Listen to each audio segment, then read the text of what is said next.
जय हिंद साथियों, दृष्टि एजुकेशन में आपका स्वागत है। आज है 31 अक्टूबर 2023। प्रतियोगिता परीक्षाओं के लिए अति महत्वपूर्ण करंट अफेयर्स।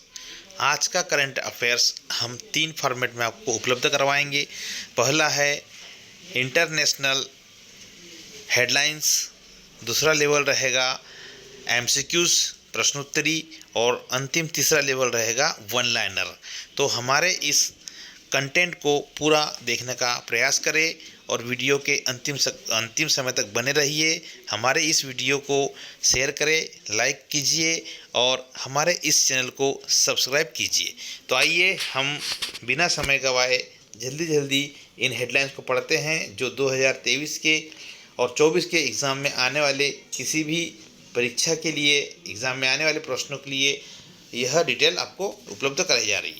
जी हाँ, तो देखिए पहला प्रश्न है, ये हेडलाइन है, पीएम मोदी ने प्रगति के 23वें संस्करण की बैठक की अध्यक्षता की है भाई। ठीक है, तो प्रधानमंत्री नरेंद्र मोदी ने केंद्र और राज्य सरकारों की भागीदारी वाली प्रगति के 43वें संस्करण की बैठक की अध्यक्षता की है। प्रगति प्रो एक्टिव गवर्नेंस और समय पर कार्यान्वयन के लिए आईसीटी आधारित मल्टी मॉडल प्लेटफॉर्म है। उन्होंने 7 राज्यों में फैली 8 प्रमुख परियोजनाओं की समीक्षा की, जिनकी संचयी लागत लगभग 31,000 करोड़ रुपए है। इनमें से 4 परियोजनाएं जल आपूर्ति और सिंचाई से संबंधित थी, 2 परियोजनाएं राष्ट्रीय राजमार्ग और कनेक्टिविटी के विस्तार के लिए और 2 परियोजनाएं रेल और मेट्रो रेल कनेक्टिविटी से संबंधित थी। नेक्स्ट पॉइंट,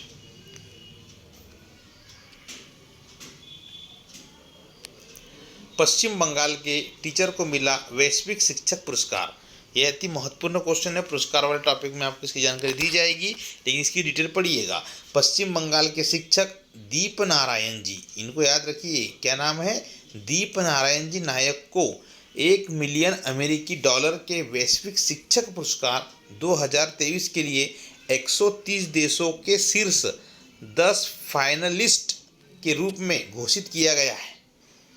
आसनसोल के जमुरिया में तिलका माझी आदिवासी फ्री प्राइमरी स्कूल के दीप नारायण ने कोविड-19 लॉकडाउन के दौरान सड़कों के शिक्षक की उपाधि अर्जित की थी, जब उन्होंने कक्षाओं को बाहर स्थानांतरित किया और गरीबी के नीचे रहने वाले वंचित बच्चों के लिए डिजिटल विभाजन को पाटने में मदद की थी। बहुत बढ़िया, अच्छा काम है। नेक्स्ट पॉइंट, आरबीआई ने क्रेडिट ब्यूरो को लेकर जारी किया नियम, 30 दिनों में शिकायत का निपटान नहीं होने पर रोजाना 100 रुपये पेनल्टी लगेगी। ये तो बहुत ही अच्छा पॉइंट है। जी हाँ, तो भारतीय रिजर्व बैंक आरबीआई ने ऋणदाताओं, वित्तीय संस्थाओं और क्रेडिट ब्यूरो को सूचित किया है कि उन्हें ग्राहकों द्वारा दर्ज की गई शिकायतों को 30 दिनों के भीतर हल करना अनिवार्य होगा या प्रतिदिन 100 रुपये का जुर्माना भरना होगा, ताकि यह सुनिश्चित किया जा सके कि ग्राहक की क्रेडिट जानकारी से संबंधित शिकायतों का समाधान तुरंत ही उन्हें मिल सके। नेक्स्ट पॉइंट, चौथी बार स्लोवाकिया के प्रधानमंत्री बने रॉबर्ट फिको। जी हाँ, देखिए रॉबर्ट फिको चौथी बार स्लोवाकिया का प्रधानमंत्री नियुक्त किया गया है। सितंबर चुनाव में 22.94% वोटों के साथ उनकी पार्टी स्मेर ने जीत दर्ज की थी। स्लोवाकिया के राष्ट्रपति जुजाना केपुतोवा ने देश की राजधानी ब्रातिस्लावा में प्राइमेट पैलेस में नई सरकार नियुक्त की है। नवनियुक्ति कैबिनेट को संबोधित करते हुए केपुतोवा ने उच्च ऊर्जा कीमतों, स्वास्थ्य देखभाल, पहुंच और आर्थिक सुधार जैसी वर्तमान चुनौतियों पर प्रकाश डाला है। स्मेर पार्टी ने 150 सदस्यीय सदन में 42 सीटें जीती है, जो 75 सीटों से कम थी।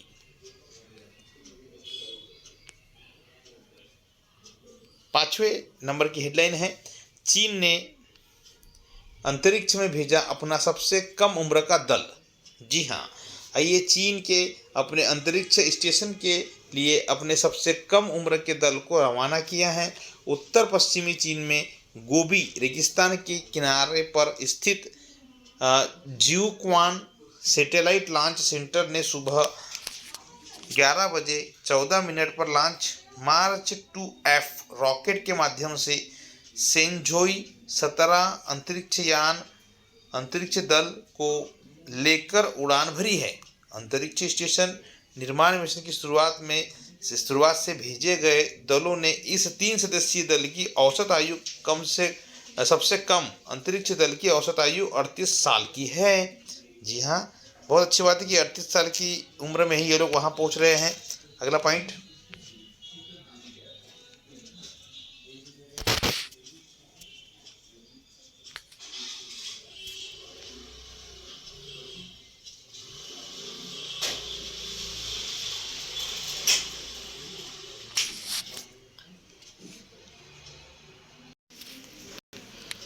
अयोध्या के राम मंदिर में 22 जनवरी को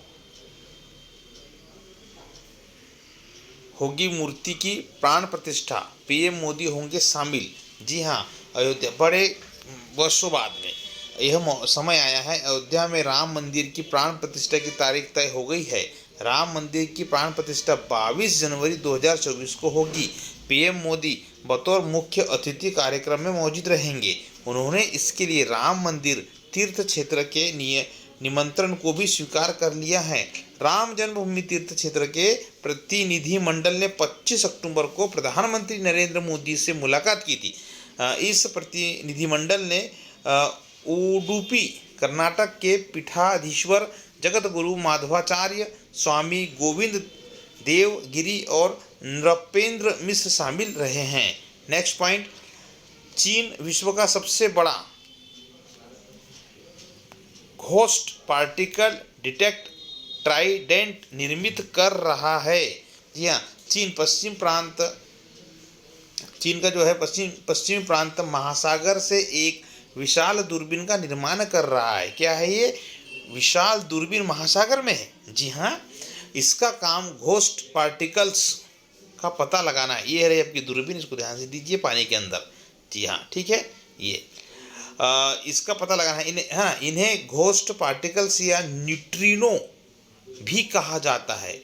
नेचर मैगजीन ने इस महीने की शुरुआत में प्रकाशित एक लेख में वैज्ञानिकों ने दावा किया है कि चीन की यह दूरबीन अपनी तरह की दुनिया की सबसे बड़ी दूरबीन होगी। साल 2030 तक इस दूरबीन के तैयार होने की उम्मीद है। चीन पश्चिमी प्रशांत महासागर में समुद्र की सतह से 11,500 फीट यानी 3,500 मीटर नीचे इस दूरबीन को लगा रहा है। ये बहुत ही इम्पोर्टेंट प्रश्न है, ये इसको भी कवर करके रखिए आप।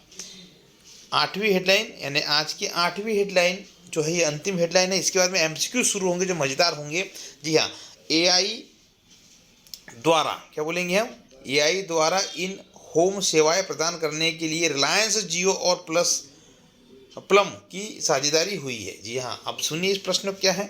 भारत के अग्रणी दूरसंचार ऑपरेटर रिलायंस जियो ने अपने लगभग 200 मिलियन ग्राहकों के लिए डिजिटल जीवन को बढ़ाने के लिए क्लाउड आधारित एआई यानी आर्टिफिशियल इंटेलिजेंसी एआई संचालित सेवाओं में विशेषता वाली कैलिफोर्निया स्थित कंपनी प्लम कंपनी का नाम क्या है? प्लम है। प्लम के साथ एक रणनीतिक साझेदारी की है। यह साझेदारी होम पास क्या है? होम पास और वर्क पास नाम के तहत नवीन पेशकशों की एक श्रृंखला पेश करती है। प्लम के अत्याधुनिक प्लेटफॉर्म द्वारा सक्षम इन सेवाओं में encompass whole home, adaptive WiFi device and application performance optimisation, cyber threat protection, parental control, WiFi motion sensing और बहुत कुछ शामिल रहेगा। जी हाँ, नेक्स्ट पॉइंट,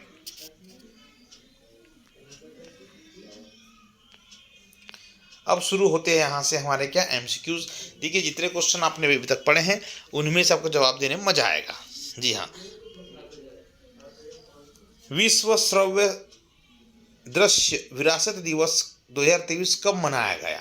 तो ए 27 अक्टूबर, बी 25 अक्टूबर, सी 23 अक्टूबर, डी 26 अक्टूबर। सही जवाब है इसका 27 अक्टूबर को यह मनाया गया। देखिएगा, विश्व श्रव्य दृश्य विरासत दिवस हर साल 27 अक्टूबर को मनाया जाता है। ऑडियो विजुअल हेरिटेज के लिए विश्व दिवस UNESCO coordinating council of audio visual archives association, इन दोनों के लिए एक महत्वपूर्ण पहल है जो ऑडियो विजुअल संरक्षण पेशेवर और संस्थानों को सम्मानित करने के लिए जो भविष्य की पीढ़ियों के लिए हमारी विरासत की रक्षा करता है। जी हाँ, तो सही प्रश्न का जवाब आपको देना है क्या? 27 अक्टूबर को मनाया जाता है। जी हाँ, अगला प्रश्न देखिएगा, इंडिया मोबाइल कांग्रेस के 7वें संस्करण का आयोजन कहाँ पे किया जा रहा है? मुंबई में, नई दिल्ली में, लखनऊ में, जयपुर में। इसका सही जवाब है नई दिल्ली में किया जा रहा है। जी हाँ, प्रधानमंत्री मोदी ने नई दिल्ली के पास मंडपम में इंडिया मंडपम, आपको याद होना चाहिए कि जब G20 सम्मेलन हुआ था तो उसका उद्घाटन कहाँ हुआ था? मंडपम में ही पूरा स्वागत किया था। और यहीं पर नटराज की सबसे बड़ी प्रतिमा भी हमारे यहाँ पे इसका उद्घाटन किया था। जी हाँ, तो मोबाइल कांग्रेस के 7वें संस्करण का उद्घाटन किया। जियो ने स्पेस फाइबर की शुरुआत की और प्रधानमंत्री जी ने 100 5G यूज कैश लैब्स को पुरस्कार प्रदान किए हैं। प्रधानमंत्री नरेंद्र मोदी ने नई दिल्ली के प्रगति मैदान भारत मंडपम में इंडिया मोबाइल कांग्रेस के 7वें संस्करण का उद्घाटन किया है। इस प्रतिनिधि कार्यक्रम में दूरसंचार उद्योग के प्रमुख लोग भी शामिल थे। जी हाँ, तीसरा क्वेश्चन है वेरी इंपॉर्टेंट, मलेशिया के अगले किंग के रूप में किसे चुना गया है? जी हाँ, तो बोलिए, ए सुल्तान इब्राहिम सुल्तान इस्कंदर, दूसरा अल सुल्तान अब्दुल्ला, तीसरा अल सुल्तान इब्राहिम, इनमें से कोई नहीं। जी, सही जवाब आपका ए आएगा जो है सुल्तान इब्राहिम सुल्तान इस्कंदर।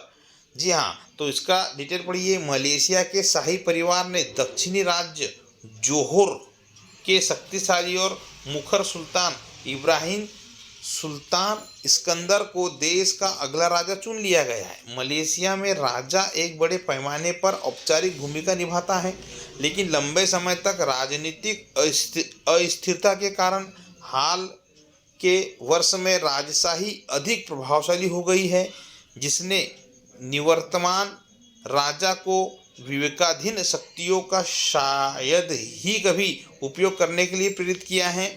मलेशिया में एक अनूठी प्रणाली चलती है। जी हाँ, नेक्स्ट पॉइंट, चौथा क्वेश्चन है एमसीक्यू आज का इंपॉर्टेंट, किस देश ने अपने अंतरिक्ष स्टेशन के लिए अपने सबसे कम उम्र के दल को रवाना किया है? तो सही जवाब हमने भी पढ़ लिया है, भूटान, थाईलैंड, जापान, चीन। सही जवाब है चीन। औसत उम्र कितनी है? 38 वर्ष। नेक्स्ट पॉइंट, पांचवा क्वेश्चन अति महत्वपूर्ण क्वेश्चन देखिएगा, केंद्रीय कैबिनेट ने जमरानी बांध परियोजना को मंजूरी दे दी है, यह किस राज्य में संबंधित है? तो इसको देखिए, वही बिहार में है, मध्य प्रदेश में है, उत्तराखंड में है, कहाँ पर है? तो सही जवाब बोलेंगे आप राजस्थान में? नहीं, सही जवाब है उत्तराखंड में स्थित है। इसके बारे में डिटेल, उत्तराखंड के लिए महत्वपूर्ण जो है जमरानी बांध परियोजना को केंद्रीय कैबिनेट ने अपनी मंजूरी प्रदान कर दी है। जमरानी बांध परियोजना का निर्माण नैनीताल के काठ गोदाम से 10 किलोमीटर दूर अप स्ट्रीम में गोला नदी पर होगा। कहाँ पे होगा? गोला। देखिए, बहुत अच्छा प्रश्न है, जमरानी बांध परियोजना किस नदी पे है? गोला नदी पर। कहाँ? तो उत्तराखंड में है। इस परियोजना से 1.5 लाख हेक्टेयर भूमि को सिंचित किया जाएगा। ठीक है, इसके साथ ही हल्द्वानी शहर को वर्ष भर 42 MCM पेयजल उपलब्ध कराया जा सकेगा। परियोजना से 63 मिलियन यूनिट का उद्घाटन भी होगा। बहुत अच्छा प्रश्न है आज के लिए, बिल्कुल स्टार क्वेश्चन माना जाएगा, क्वेश्चन ऑफ द डे माना जाएगा। जी हाँ, राजनेता ली केकियांग का निधन हो गया है। वह किस देश के पूर्व प्रधानमंत्री थे? भूटान के, थाईलैंड के, चीन के, जापान के। सही जवाब है चीन के। कहाँ के थे? चीन के। जी हाँ, देखिए, भारत के पड़ोसी देश चीन के पूर्व प्रधानमंत्री श्री है ली केकियांग का 68 वर्ष की उम्र में निधन हो गया है। मीडिया रिपोर्ट के अनुसार ली केकियांग पिछले कुछ वर्ष या समय से शंघाई में छुट्टियां मना रहे थे, जहां उनका दिल का दौरा पड़ने से निधन हो गया है। केकियांग 2013 से 23 तक चीन के प्रधानमंत्री पद पर रह चुके हैं। वह चीन की सत्तारूढ़ कम्युनिस्ट पार्टी के नेता थे। ली का जन्म 1955 में अनहुई प्रांत के हेफेही में हुआ था। जी हाँ। नेक्स्ट पॉइंट, 7वां क्वेश्चन, सेकेंड लास्ट क्वेश्चन है, भारत के किस खिलाड़ी ने एशियाई पैरा खेलों में 50 मीटर राइफल्स SH1 इवेंट में स्वर्ण पदक जीता है? ए अजय सिन्हा, बी राहुल कुमार, सी सिद्धार्थ बाबू, डी अमित आनंद। तो सही जवाब है सिद्धार्थ बाबू। जी हाँ, इनके बारे में जानकारी देखिए। सिद्धार्थ बाबू ने एशियाई पैरा खेलों में 50 मीटर राइफल्स SH1 स्पर्धा में स्वर्ण पदक जीत लिया है। भारतीय पैरा एथलेटिक ने 26 अक्टूबर को एशियाई पैरा खेलों में सबसे अधिक पदक जीतकर इतिहास रच दिया है, जिससे देश के पदकों की संख्या 18 स्वर्ण सहित 82 हो गई है। भारत ने इससे पहले 2018 के एशियाई पैरा खेलों में 72 पदक जीते थे। भारत बढ़ते कदम में है। बहुत बहुत बधाई आप सभी को। नेक्स्ट पॉइंट और ये अंतिम क्वेश्चन है, इसके बाद जस्ट वन लाइनर आपको मिलेगा और बिल्कुल जवाब फटाफट देना है आपको अब।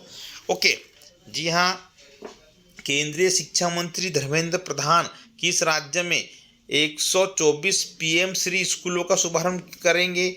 हरियाणा में, उत्तर प्रदेश में, असम में, पंजाब में। सही जवाब है हरियाणा में करने वाले। जी हाँ, देखिएगा, केंद्रीय शिक्षा और कौशल विकास और उद्यमिता मंत्री धर्मेंद्र प्रधान ने हरियाणा के मुख्यमंत्री मनोहर लाल खट्टर के साथ राज्य में 124 PM श्री स्कूलों का शुभारंभ किया है। स्कूलों को स्मार्ट कक्षाओं और सूचना और संचार प्रौद्योगिकी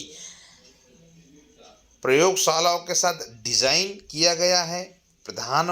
श्री प्रधान और श्री खट्टर ने NIPUN के लिए स्कूल ऐप और मोबाइल एप्लीकेशन का प्रत्ययन, बाल वाटिका 3 के लिए किताब और शिक्षण सामग्री भी लॉन्च करी है। जी है, अब हमारा है इस करंट अफेयर के वीडियो का अंतिम पड़ाव, जो वेरी वेरी इंपॉर्टेंट है। यह है वन लाइनर। जी हाँ, ये किसी भी एग्जाम के लिए अति महत्वपूर्ण है। अब इनका जवाब को बहुत जल्दी देना है, सिर्फ 2 मिनट बचे हैं। जी, टाइम स्टार्ट।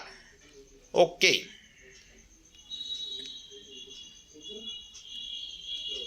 जवाब दीजिए। विश्व श्रव्य दृश्य विरासत दिवस 2023 कब मनाया गया है? तो जवाब दीजिए 27 अक्टूबर को मनाया। इंडिया मोबाइल कांग्रेस के 7वें संस्करण का आयोजन कहाँ पे किया जा रहा है? तो नई दिल्ली में किया जा रहा है। भारतीय वायुसेना कमांडरों के 2 दिवसीय सम्मेलन का उद्घाटन किसने किया? तो राजनाथ सिंह जी ने किया है। जी हाँ, अगला पॉइंट,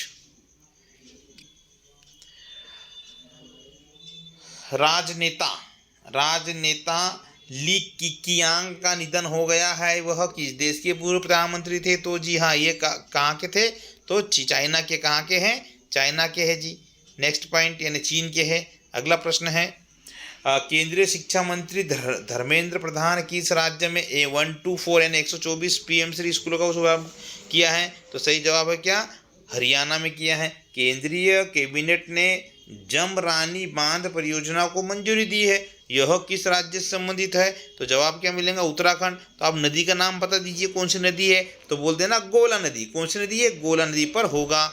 जी हाँ, लीजिए अगला पॉइंट, भारत के किस खिलाड़ी ने एशियाई पैरा खेलों में 50 मीटर राइफल्स SH1 इवेंट में स्वर्ण पदक जीत लिया है? तो सिद्धार्थ बाबू। ओके, मलेशिया के अगले किंग के रूप में किसे चुना गया है?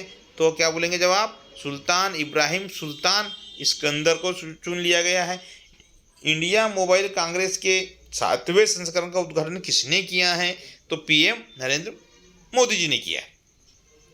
अंतिम पॉइंट, भारतीय नौसेना के 8 अफसरों को किस देश ने फांसी की सजा सुनाई दी है?